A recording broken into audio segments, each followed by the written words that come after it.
Hi guys, today I'm filming a video with my dog. Today we'll be talking about periods.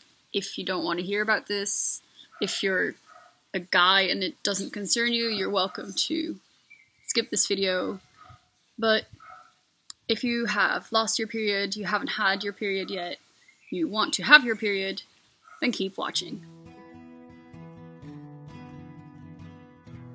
So, not having your period is not normal. No matter how you try to justify it to yourself, it's not. Your body is sacrificing its ability to reproduce in order to keep you alive, and your body is basically in survival mode. When you don't get your period, your hypothalamus stops releasing gonadotropin, releasing hormone, GnRH, which stimulates the release of luteinizing hormone and follicle-stimulating hormone, both of which are necessary for ovulation.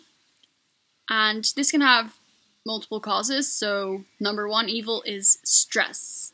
This could be dietary, environmental, internal. It could be due to losing weight too quickly, being underweight, over-exercising, going through too much stress, overeating, purging, underweight, calorie restriction, binging, low body fat, vitamin deficiencies, hormone imbalances, caffeine dependence, burnout, depression, sleep deficiency, emotional exhaustion, anxiety, stress, alcohol dependence, and so much more. Know what causes your amenorrhea and follow a targeted intervention from there. Note, as I am not a doctor, do make sure to check with a medical professional. Not having your period is a big deal. Although having your period does not necessarily mean that everything is fine, not having it certainly is a cause for concern. So ask yourself, what is causing my amenorrhea? Are you restricting your caloric intake? If so, the easy fix might just be to up your intake. However, even if you double your current calories, this cannot guarantee it will be enough. For example, you might currently be eating so little that doubling your intake would still not be enough. Or your body might just need that little bit of extra just to repair itself from the stress it has been put through. If you restrict your intake, you likely aren't getting enough calories and nutrients from your food. If you are not getting enough nutrients, why should your body trust you enough to allow you the possibility of carrying a baby? It needs all the energy it can get just to survive, so increase it is. Step number 2, ask yourself, is my body getting all it needs? Not just calorie-wise, but also in terms of variety of food and nutrients. Are you missing out on any food groups? For example, are you still avoiding fats or carbs?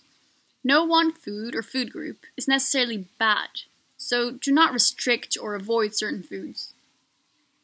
Drink full-fat dairy milk, eat simple carbs, incorporate various whole nourishing foods, and be sure to pack in lots of minerals for minimal volume if possible. Also, be sure to eat frequently. Preferably every 2 hours, maybe 3. Don't put your body through more stress than necessary, and be sure to reinforce the idea that it will be fed and it will not be deprived again. Your body will not grant you your period if it is expecting a period of starvation. Neither will it trust you enough or allow you the opportunity to carry a child if it feels that the environment is unsafe.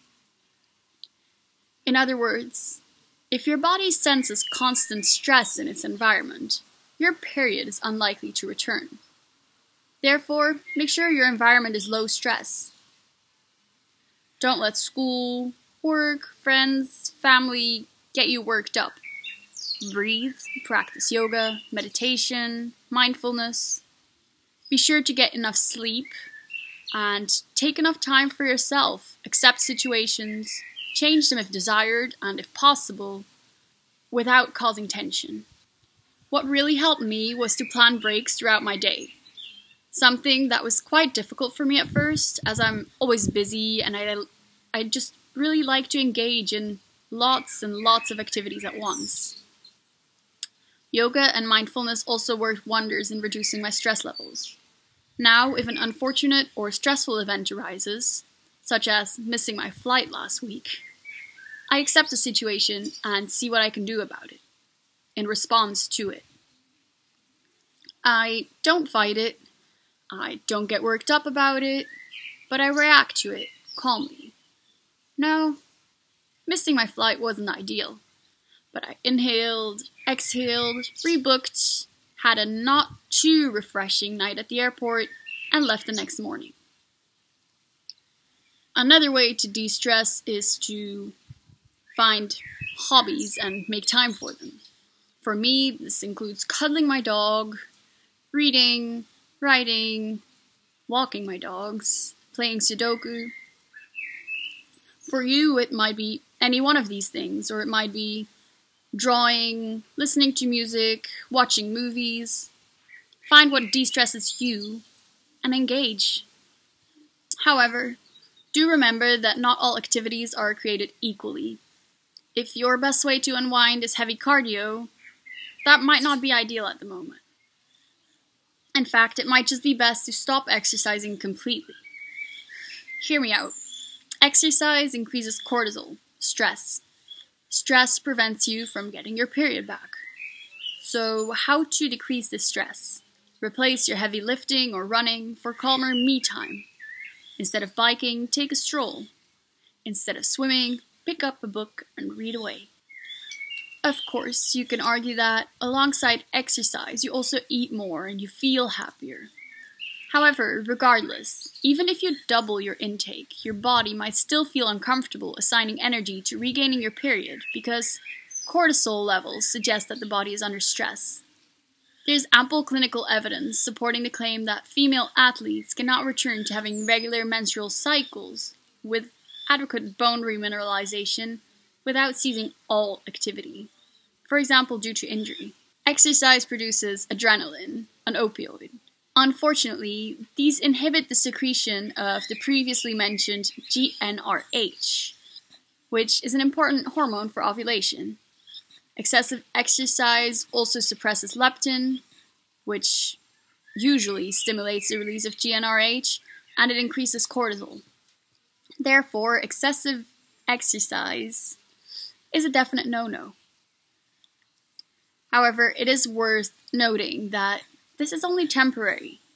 Many women, when they regain their period, are perfectly able to start exercising again afterwards without losing their period again.